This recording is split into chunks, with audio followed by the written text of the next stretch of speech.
Magpapakilig na rin sa pagkanta ang other half ng patok na love team na Aldab na si Alden Richards. Pumirma na kasi si Alden ng recording contract sa GMA Records. Yan ang chika ni Aubrey Carampel.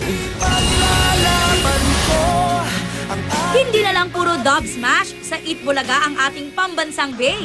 Dahil maririnig na nating muling umawit si Alden Richards na pumirma na ng recording contract sa GMA Records ngayong hapon. Present sa contract signing si GMA Records Executive Vice President and COO, Mr. Felipe S. Yalong, at Managing Director na si Mr. Rene Salta. At GMA Senior Assistant Vice President for Alternative Productions and Design Talent Manager na si Ms. Gigi Santiago Lara. Ayaw pa sabihin ni Alden kung anong-anong kanta ang makakasama sa kanyang bagong album, pero tiyak daw na makaka-relate ang marami.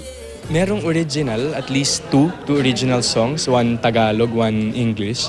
And then there is remake ng mga songs na medyo tumatak. So, abangan nila po kung ano yung songs na. Alam mo? Yeah, secret muna.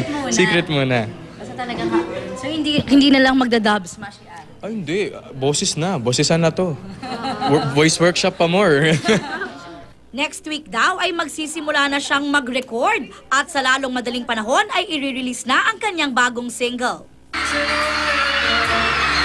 Hindi na nga maawat ang popularidad ng other half ng tambalang Aldab dahil si Alden pinagkaguluhan sa isang event sa Quezon Province.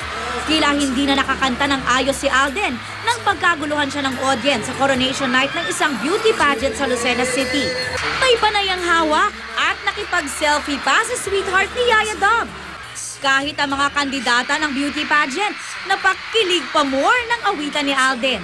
Hanggang ngayon na-overwhelmed pa rin po ako sa mga nangyayari. Parang bumalik yung feeling ko nung the first time I entered showbiz. Parang every time I wake up, tapos makikita ko yung tweets, makikita ko yung feedback ng tao on social media, yung news na ginagawa nung Aldab phenomenon, Aldab fever.